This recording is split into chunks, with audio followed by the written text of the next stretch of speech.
Hello everyone, Luca Mazzucchelli here. Today we speak about persuasion and personal well-being. With me, an international guest, Dr. Robert Cialdini. Hello, I'm Luca. so happy to have you here, Dr. Cialdini. First question, you speak about persuasion as an instrument to get others to say yes to us. But what about saying yes to ourselves? Could you please give us any indication on how to persuade ourselves? Well, I have been reading the literature on self-persuasion in psychological science, and there's one finding that I thought was especially interesting and useful. Suppose we have a particular goal. So let's say we want to lose 2 pounds of weight this week before a big event. What we are typically told to do is to specify a particular number, 2 pounds, and then go for that goal. It turns out that if instead we give ourselves what is called a high-low goal, that is to say, I want to lose between 1 and 3 pounds this week, we are more likely to lose the weight.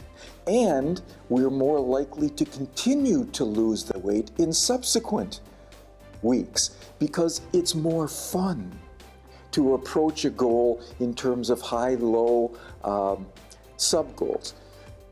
If there's just 1 pound, we say, we can do that. Oh, I can do that. And we begin the process. And after we've lost that 1 pound, we say to ourselves, well, what's the next possibility? Well, it's not 2. The next one in our mind is 3, and we go for that. And we are likely to achieve that because now we're almost there anyway. We've already lost 1 pound.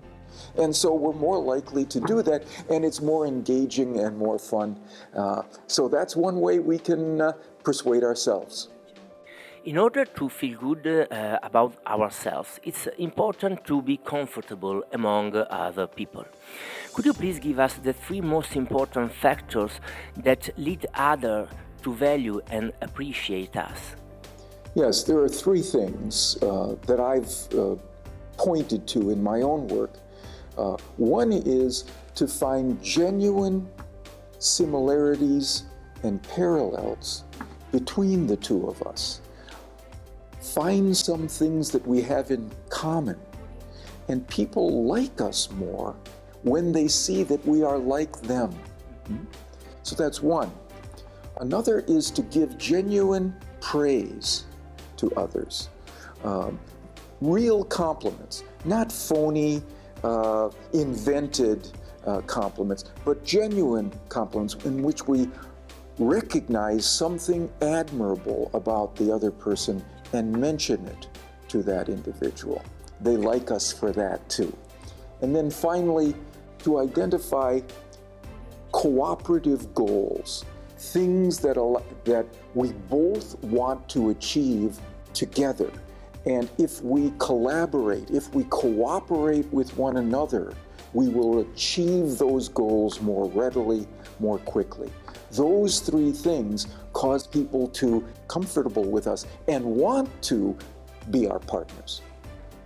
Can you tell us why you got involved with the science of persuasion and why you think it's important for our audience to learn it?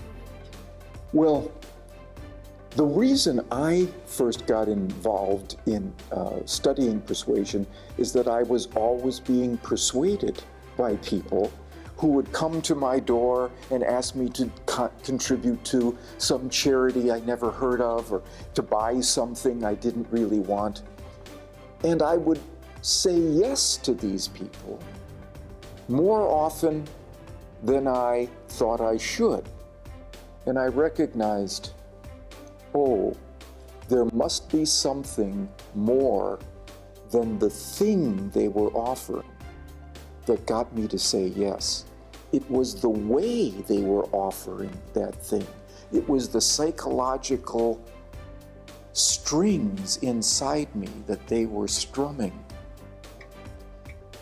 that I resonated with. There's a psychology to this, it seemed to me. This would be interesting to study. First of all, out of self-defense, so I could protect myself. But secondly, because it's such an interesting set of questions. What are the factors, what are the features of a message that cause people to say yes to it? And I think it's worth studying, it's worth knowing about for everyone. Because if you know those things, you can be more successful in moving people in your direction. You can also be more successful in deflecting or rejecting people who are trying to persuade you unethically. Dr. Cialdini, thank you very much for your time and good luck for everything. Thank you, Luca.